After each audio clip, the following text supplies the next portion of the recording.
Let's talk Nclex. There are a couple terms in the chapter Ethical and Legal Issues that I would like to go over with you today. Please be advised, I may botch a couple of these words, but I have braces and pronunciation has been one of my problems. So let's get started.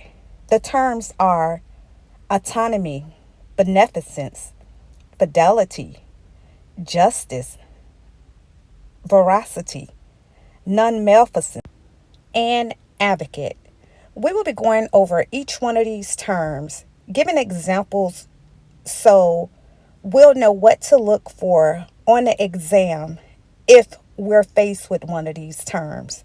So let's get started. Autonomy.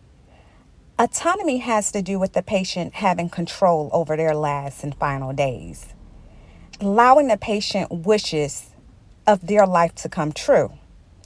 So, an example of that would be the patient living will. The next term is beneficence. Beneficence is to do good. An example of beneficence would be teaching, educating the patient, going over the side effects of medications with the patient are examples of beneficence.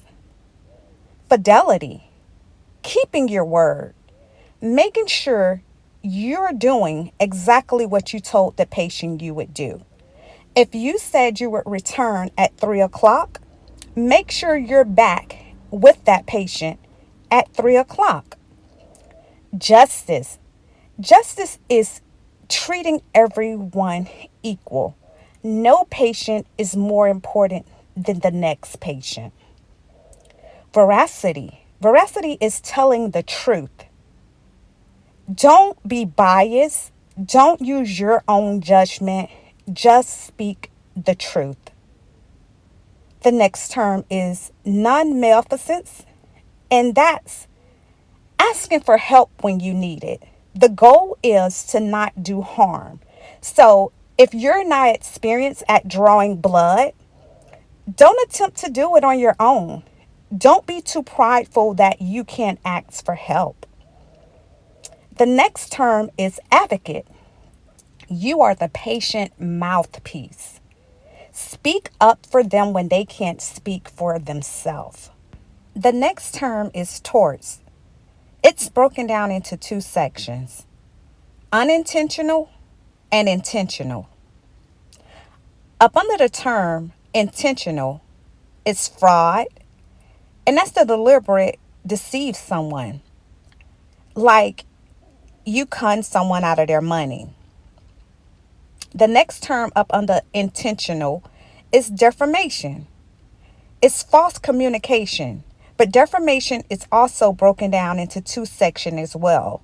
And that's libel, and that's to write something false about someone. And also verbal, and that's to slander someone. We also have the term assault, and that's for the person to fear that they are in harm from the threat that you're giving them. Then we have the term battery, intentional touching. You hit, you push. So now we're going to go over unintentional torts.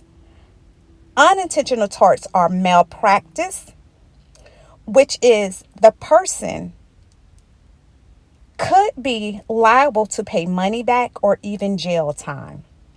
In order for something to be considered malpractice, that person has to hold a license. That's a key point. They have to hold a license. In order for something to be considered malpractice, harm must be done or death must be caused. Keep those key words in mind. Harm must be done or death must occur. And the next term is negligence. In order for something to be negligent, let me give you a couple of examples. You had an order to give medication and you gave the patient the wrong medication and they were severely hurt by it. Or You had a dressing that need to be changed, and the patient became septic because you didn't follow through with what you were supposed to do. You could be held negligent in both of those examples. Now, on to the bonus, which is false imprisonment. Did you know that arm ties, the bed against the wall, having the bed rolls up is considered false imprisonment? Thank you guys for watching the video until the end. Thank you for studying with me. Like, comment, and subscribe to let me know you appreciate and enjoy the content that I'm bringing toward you. Until we meet again, bye bye.